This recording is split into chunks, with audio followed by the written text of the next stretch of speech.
Thank you, Advancement Courses, for sponsoring today's show. Stay tuned for how to save 20% on online professional development.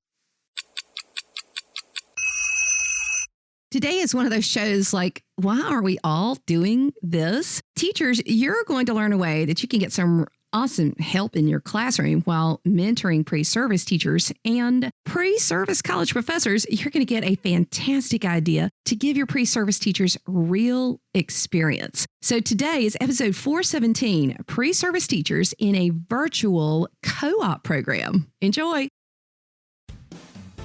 The 10-Minute Teacher Podcast with Vicki Davis.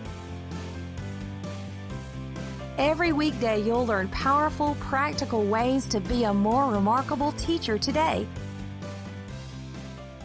So today we're talking with college professor Samantha Fessich, an author of EduMagic, a guide for pre-service teachers.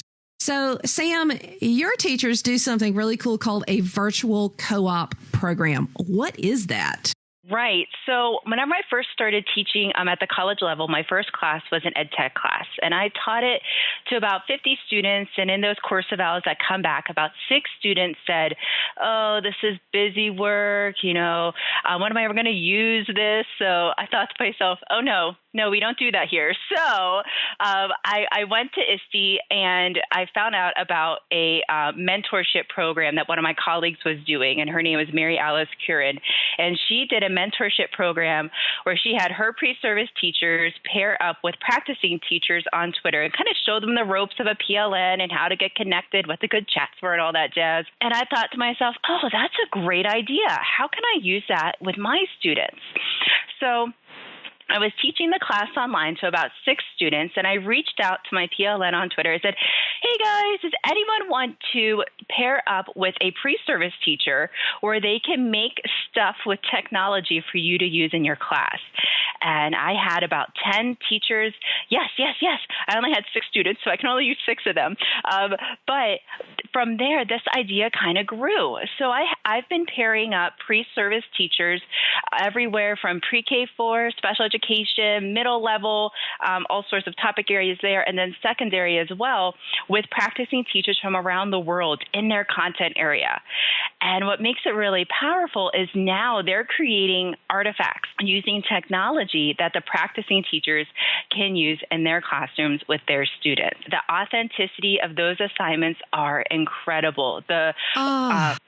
I know, isn't it beautiful? The light bulb. It's like, okay, so no, people don't want to do wastebasket work. So they're actually creating stuff that's going to be used in a real classroom. And then when they're done, the teacher's going to say, next time I want us to do this. And they're going to get to make changes and iterate. Are you kidding me? Exactly. So they get that feedback from the real teacher who's using it in their classroom. Or I've even had my pre-service teachers, I had 2 last semester actually Skype in or Google Hangout into a class and teach a class virtually to the current educator's class. So that was so powerful for them to see their work being used with actual real students. Oh my goodness. It be used. Well, it's like, why isn't every single school doing this? Like, I mean, I guess sometimes things happen and you're just kind of like, the light bulb goes on. And I mean, I'm just sitting here with my mouth open going, it's been right here in front of us. And maybe some other schools have done it, but have you heard of many schools doing this? I know I've had a couple of other professors reach out from the area who wanted to try it in their class. So I send everything and all the things that I've ever made, about the program. I send them my Google form that I have, the Google Doc that goes out about expectations, when it starts, what things that the students will be making each semester. And from semester to semester, the tech tools change. But, we usually have the usual stuff like Google Forms, Nearpod, Canva, a QR code, scavenger hunt activity type thing. But then a couple of other things get changed in virtual field trips were put in this semester, digital breakouts were put in. And what's really neat is the pre-service teachers created digital breakouts in small groups. So they paired up based on majors. So we had a couple of pre-K4, a couple of secondary history get together, and they created digital breakouts together. And then they shared it with their co-ops. So there's 2 different co-ops there being shared the same content. And then their students can kind of compete against each other to see who can break out first. So that's making connections within the community itself. Okay, so you have all of this on your website. How can you give us the link? And we definitely want to put it in the show notes, but tell us how, because I'm sure there's some professors listening to the show going, yes, now, immediately, I want to do it now. Yeah. I know, right? Sure. So I keep it really simple. So it's sfessich.com, and I'm going to be putting stuff up there. I need to update it for next semester. But yeah, definitely there are links to the Google form, where current teachers can fill out a little bit about themselves, where they teach, what kind of school they're in, and what kind of major they'd want to be paired with. I've also done it with instructional tech coaches, administrators, and principals, because some of our students want to go into administration, and heck, why not? Let's jump in with both feet and just go right in there. I've had, who else? Tech coaches, administrators, regular ed teachers, special education teachers, teachers that teach online, solely online, and that's really cool. And the students, what I found the secret sauce is where I have the co-ops fill out that form, and then my lovely TA, she creates beautiful posters about little trading cards or bio posters about each co-op. We put it around the room, and then the students go around and they write sticky notes as to why this person make a good match for them. And sometimes it's because they want to do master's work in special ed, or maybe they want to go get their instructional tech coach certification. So pairing them up with people that can speak into their lives more than I can with their practice in their field is so beneficial and powerful for them. Wow. So it's sfessich.com. That's your correct. website. Yeah.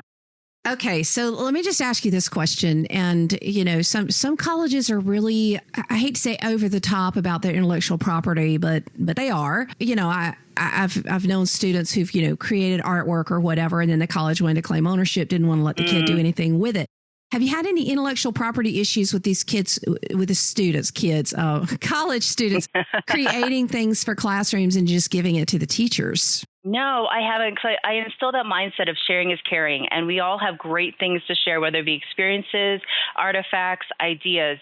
Someone wants to hear our idea or our strategy or whatever we made, and sharing is the best way to do it. So they not only share it directly with their co-op through email or however they connect with their co-op, but they also share it out online and tag the company so if they created a Nearpod, they'll send a link out and tag Nearpod with it and a couple of appropriate hashtags that fit it. Then they're also showcasing it also in their digital portfolio. So throughout the class, they're not only creating artifacts for practicing teachers, but then they're also showcasing it in their digital portfolio and couched in that Danielson framework. So we're not just throwing in tech willy-nilly. It actually fits really nicely into some of those components and domains. So now they have something to show when they graduate. And hopefully they've kept that up throughout their sophomore year. So, Sam, how long have you been doing this approach? I've been doing this for about 4 years, and it gets better, and it moves every year. It gets a little bit different, and I love it. Can't you tell professors who are looking at this approach some of the mistakes you made early on so they can prevent themselves from making those mistakes? Sure. So communication is key. So one of the things I just started doing this past year was having the students Skype or Google Hangout with their co-op early in the experience. And I had them do that last spring, and they're like, okay, whatever. So they did it. But this time I had structured questions for them to ask, trying to get at some target answers, like what makes you excited to be a teacher today? What's your educational background? Those types of things. So they can learn and see that learning never stops. A lot of these teachers are lifelong learners. They want to raise up that next generation of educators of excellence, and they truly, truly do. So communication with the student and the teacher, and then not always being a stickler with how they're communicating. So I've had students in co-ops text, some Vox, some tweet, some email. I said, I don't care how you contact your co-op. As long as you get them the info, I am happy. I have them do an intro email, and I have them CC me on it just so I can double check, that they did make initial contact with their co-op. But other than that initial email, that relationship is professional for them and that teacher. So I try not to interfere unless there's a miscommunication or something about an expectation or what needs to be done when. So that co-op and student relationship is professional, and that's based on their own, however they communicate. So you've been going for 4 years. Do you have any stories of those that have graduated and gone out into the real world of education and gotten any feedback? Yeah, so I've had, in the class, we also do a lot of professional learning network and PLN building.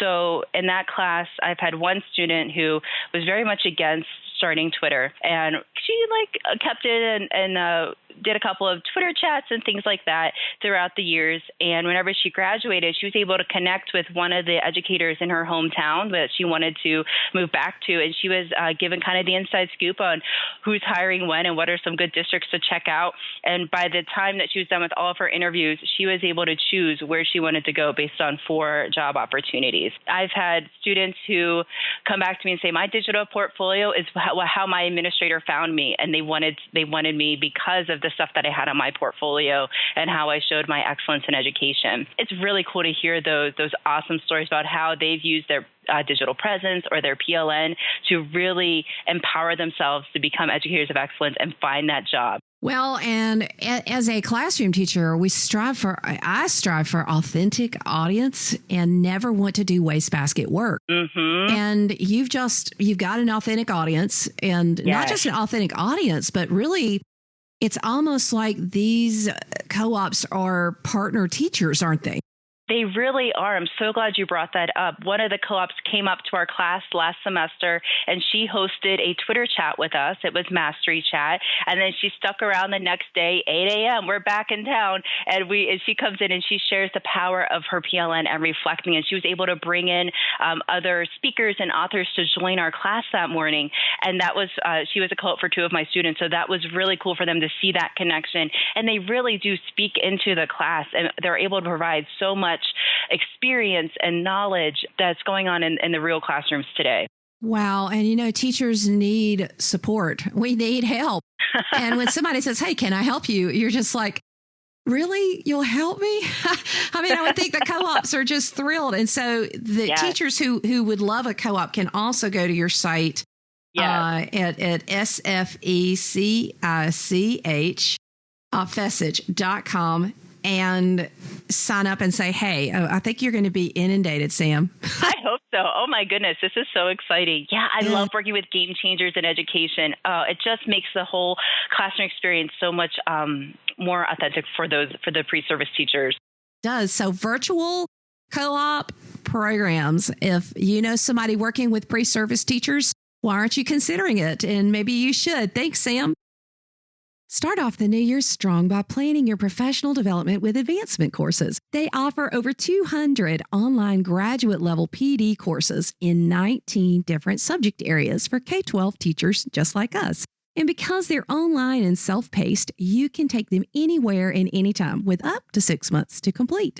The courses are available for graduate credit through CAEP and regionally accredited university partners, or for continuing education units that meet your state requirements. They're a terrific way to get your PD done, and the courses really focus on creating practical products that you can use in your classroom the next day.